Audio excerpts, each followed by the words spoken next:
Good morning, everybody. This is Jim Ransom with another edition of Morning Jim. Today's version can only be called Jim's Whims, since I picked some poems that I came across this week and liked, plus one of my own that I did some work on also during the past week, and I finally liked it enough to read it. To have an overarching theme each week is kind of tough, and I didn't try it this time. If you go searching for poems to meet a theme that you've dreamed up, it can be torture. Some of you may remember the late John Whitfield, who was a fixture in the art community of Topeka back in the 1970s and 60s and 70s, who was a sculptor and metalworker and served on the faculty of Washburn University for a time, ending his career as an independent artist in the art colony way out at Lindsborg, Kansas. He was a friend of mine and left behind some of his work. It's in the courtyard at Stormont Vale Regional Medical Center, as well as outside of some public buildings in Topeka, to say nothing of in the homes and gardens of many Kansans. Marsh and I had one of his sculptures in our garden, and that's what the poem I'm going to read is based on. And I might say that he did a lot of pickup work. This is my wedding ring, which I'm still wearing, and one with a similar pattern on it was on the hand of my dear wife for 47 years before she passed. And so I have a great friendship with, or I had a great friendship with John Whitfield, and much admired his artistic endeavors. So, if I can find it, I'm going to read you the poem I wrote in memory of John. It's called The Fountain, and it's in 3 parts. Part 1 is John dreams of a fairy fountain. Drowsing, I watched, and think about this as in the voice of John Whitfield. Drowsing, I watched in the gathering twilight and saw a fairy come to the tip of a leaf, settled in a lily pond on verge of night. A leaf resting on a wet, protruding shelf of rock. The leaf's tip slightly bent by this tiny, nearly weightless creature, who raised above her head a snail's shell, out of which clear water drenched her hair and trickled around her neck, and fell into the pool freely without a care. The fallen leaf was held in steady place by a green frog sitting on its stem, and startled by the water's downward pace, his mouth emits a perfect babbling stream of water joining that trickle, and then all mingles among the lilies in a wavy gleam. Overcome and in a trance at nightfall, I slept on through without another dream. Part 2 are my comments on the fountain from the dream.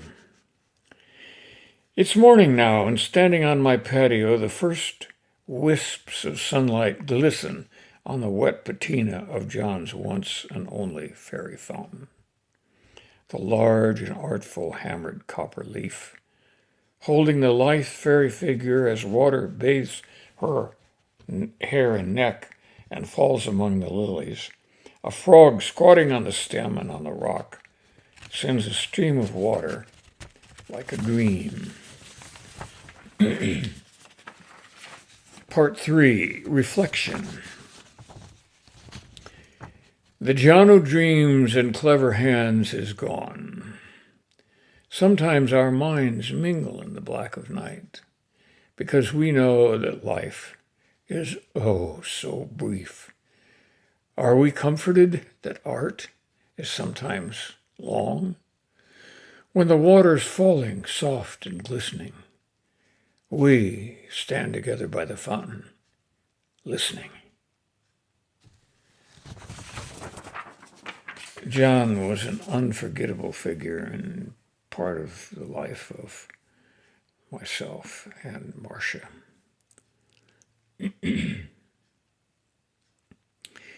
Well, here's a delightful little poem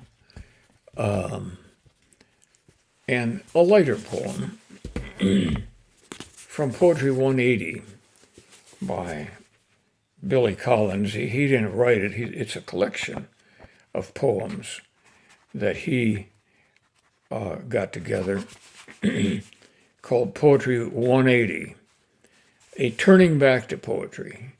And if you want to go back to where poetry was in, let's say, the 19th century, you've got to make a 180-degree turn, I guess. That was his theory.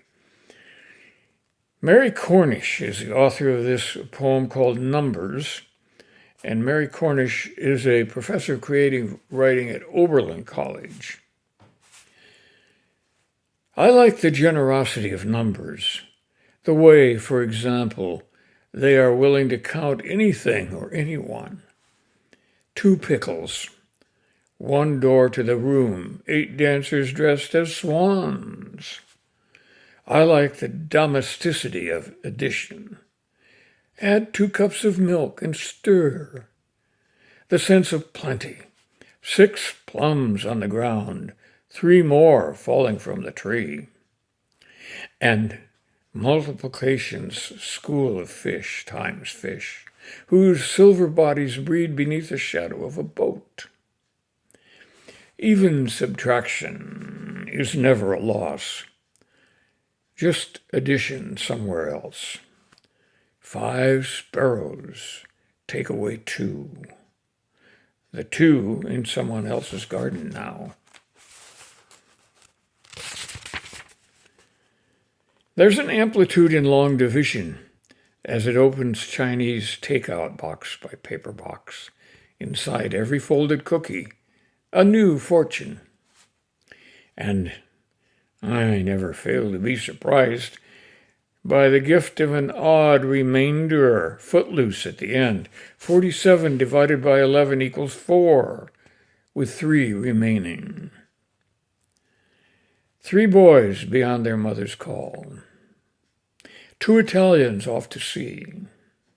1 sock that isn't anywhere you look.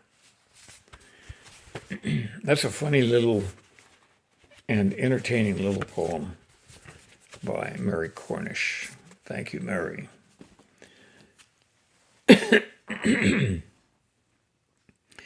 Now we're going to try to enjoy, I hope, a poem by Norman MacCaig from a collection of poems titled Joy, put together by a well-known American poet, Christian Wyman. And Christian Wyman put this together because he asks,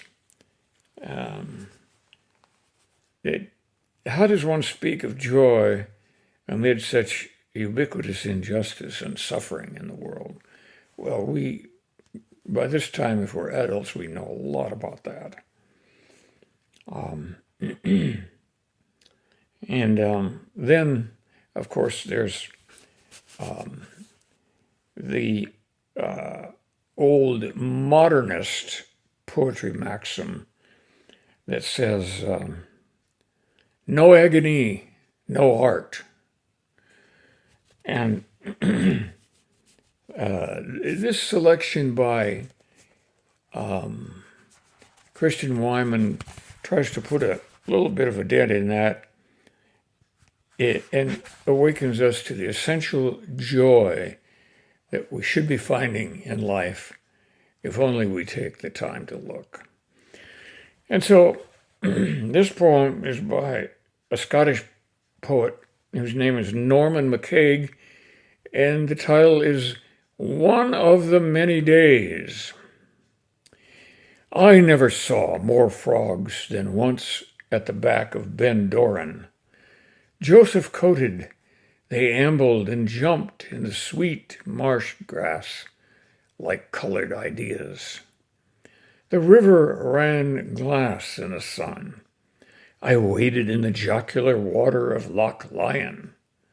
A parcel of hinds gave the V sign with their ears, then ran off and off till they were cantering crumbs. I watched a whole long day release its miracles. But clearest of all, I remember the Joseph-coated frogs, amiably ambling or jumping into the air like colored ideas, timely considering the huge concept of Ben Doran. Excuse me. A couple of comments are probably in order. Most of you probably know that a mountain in Scotland is called a ben. And so Ben Doran is what we would call Doran Peak. And Joseph coated, of course, refers to the fact that these were frogs with many colors on their backs, sort of like Joseph in the Bible story. And a loch, of course, Loch Lyon is the name of a lake. A lake is a loch. Why they don't call it a lake like the rest of us, I don't know, but there's the Scots for you. And what is a hind? A parcel of hinds gave the V sign with their ears. Hinds are female deer, particularly of the red deer species. And red deer are widely found in the Scottish Highlands. Beautiful animals. And, of course, the V sign with their ears means their ears go up when they're startled. And a word about the red deer of Scotland, it's actually an elk. And it's closely related to the larger elk species that we have in our western mountains. But that's a very joyous poem, and that's what I think Christian Wyman wanted for this book, Joy. Okay, moving on, we're going to visit the poetry of Robert Penn Warren. I bought this book of poetry when I was a student in 1958. Yeah, there's still a few people living that were around back in 1958. And we could get these books, hardbound volume of books like this, for $3. Think about that. It's not that the book is actually worth any more, but as you've probably heard me say, our money's worth a lot less than it used to be. When I was a student, I could buy a paperback for about 45 or 50 cents. It was a lot less expensive to go to college in those days, but it was all relative because getting $5,000 together to go to Stanford, as my father had to do when I was a student, he didn't have to, but he did, was a lot of money in those days. I can remember my grandfather coming home from his shop, and he was telling about, he ran a saloon and tobacco store, and he talked about the barflies who were arguing that day about how much money you'd have to save in order to retire for the rest of your life. And the agreed upon figure was $5,000. Try that in today's world. Well, I'm way off base. And I'm going to read you a modernist poem by Robert Penn Warren. It does rhyme, but it has the modernist spirit that I mentioned a few minutes ago. And it's titled The Child Next Door. The child next door is defective because the mother, 7 brats already in that purlieu of dirt, took a pill or did something to herself she thought would not hurt, but it did, and no good, for there came this monstrous other. The sister is 12, is beautiful like a saint, sits with the monster all day with pure love and calm eyes, has taught it a trick to make chow Italian wise. It crooks its hand in that greeting. She smiles her smile without taint. I come, and her triptych beauty and joy stir hate. Is it hate in my heart? Fool, doesn't she know that the process is not that joyous or simple, to bless or unbless, the malfeasance of nature or the filth of fate? Can it bind or loose that beauty in that kind, beauty of benediction?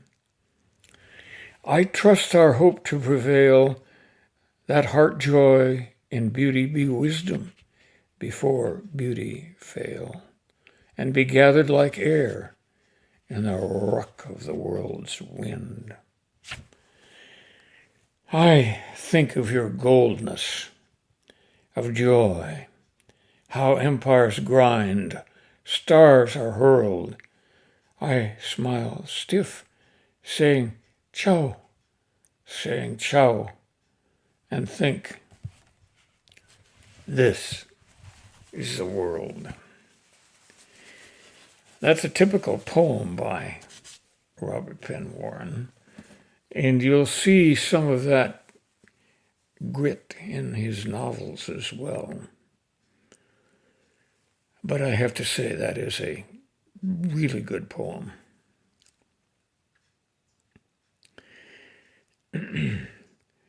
I think we've gone on with this session a little long, but I want to read a brief, lighter poem by William Butler Yeats. We've read some of his poetry recently. And he was a lyric poet, and he wrote this little poem called Down by the Sally Gardens. And it's a ballad.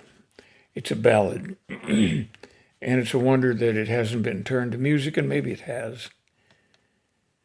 Down by the Sally Gardens my love and I did meet. She passed the Sally Gardens with little snow-white feet. She bid me take love easy as the leaves grow on the tree. But I, being young and foolish, with her would not agree. In a field by the river my love and I did stand, and on my leaning shoulder she laid her snow-white hand. She bid me take life easy, as the grass grows on the weirs. But I was young and foolish, and now am full of tears. Okay, that was a beautiful little ballad by William Butler Yeats. And we'll end our session with that today. Thanks for joining. I'm sorry that it went on a little longer than usual, but I hope you enjoyed Jim's Whims, and I'll be back next week. Best to all of you in the meantime. Bye now.